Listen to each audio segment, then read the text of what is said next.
ঠিক যেভাবে লিখে পাঠানো হয়েছে সেভাবেই পড়ছি, ভুল ত্রুটি ক্ষমা করবেন। একজোড়া চোখের সঙ্গে চোখাচোখি হলো একদিন গ্রন্থাগারের দিকে যেতে যেতে। জীবনানন্দ যে এমন চোখেই পাখির দেখতে পেয়েছিলেন তাতে কোনো সন্দেহ নেই। অন্যদিক থেকে আসছিল মেয়েটি, সে তাকিয়েছিল অপলক গভীর দৃষ্টি। সামাজিক বিজ্ঞান অনুষদ ভবন তখনও হয়নি, না হওয়াতে ভালোই ছিল। 70 দশকের প্রথম ভাগে ঢাকা বিশ্ববিদ্যালয়ের কথা বলছি। কলা ভবনের গুরুদুয়ারের কোণের দিকটায় ছোট্ট একটা দরজা ছিল। তখনকার ডাকসু অফিসের পাশে টেবিল টেনিস খেলার ঘরটার সামনে দাবার টেবিলগুলো ছাড়িয়ে যেতে হতো। সেই দরজা থেকে গ্রন্থাগার পর্যন্ত ছিল হাঁটার শান বাঁধানো পথ। বাদিকে এক টুকরো মাঠ, তার অন্য পারে দুটো গোল দালানের মধ্যে দিয়ে দেখা যেত মধুদার ক্যান্টিন। সাংবাদিকতায় আমাদের ক্লাস হতো সন্ধ্যায়, তাই দিনের বেলায় হল থেকে বের হতাম 11টার দিকে। ওই পথ ধরে চলে যেতাম শরীফ মিয়া বা পেড্রয় কবিদের আড্ডায়, কিংবা গ্রন্থাগারের বারান্দায় বসে বন্ধুদের সঙ্গে গল্প করতে, একটি পত্রিকার বিশ্ববিদ্যালয়ের রিপোর্টারে নাম বলে।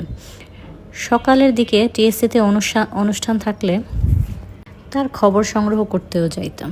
সেদিন ওই পর্যন্তই। পরদিন সকালে হল থেকে বের হওয়ার আগে আবার মেয়েটির মুখ ভেসে উঠল কল্পনায়। পথ চলতে দেখা একটা মুখ আবার দেখতে পাওয়ার সম্ভাবনা প্রায় শূন্য, তাই চোখ দুটো স্মৃতি থেকে মুছে ফেলার চেষ্টা করলাম, হলো না। কিসের অজানা টানে সূর্য সেন থেকে দ্রুত চলে এলাম কলা ভবনে। ডাকসু কক্ষের সামনে এগিয়ে যাই। কোনো দরজার দিকে কি কাণ্ড! বের হতেই দেখি পথটার অন্য প্রান্তে সেই মেয়ে একা হেঁটে আসছে।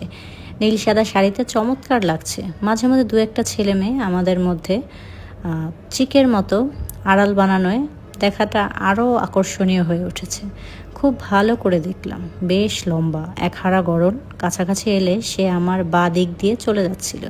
ঘাড় ঘুরিয়ে পেছন থেকে দেখলাম এক পুরুষ্ট বেণী আঁচলের পাশাপাশি পিঠ বেয়ে নিতম্বের নিচে নামছে। বিনন বাঁধনে হারিয়ে গেলাম।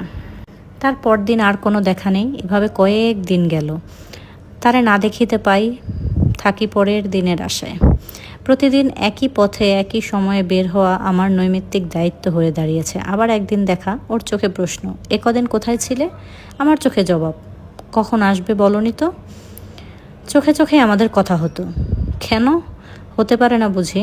গল্প কবিতায় চোখের ভাষায় কথাটি পড়েছি, সেটা সত্য হলে চোখের ভাষায় কথাও হতে পারে। যদি অসুবিধা ছিল ঠিক জানা হতো না, কেউ কারো কথা বুঝতে পারছে কিনা।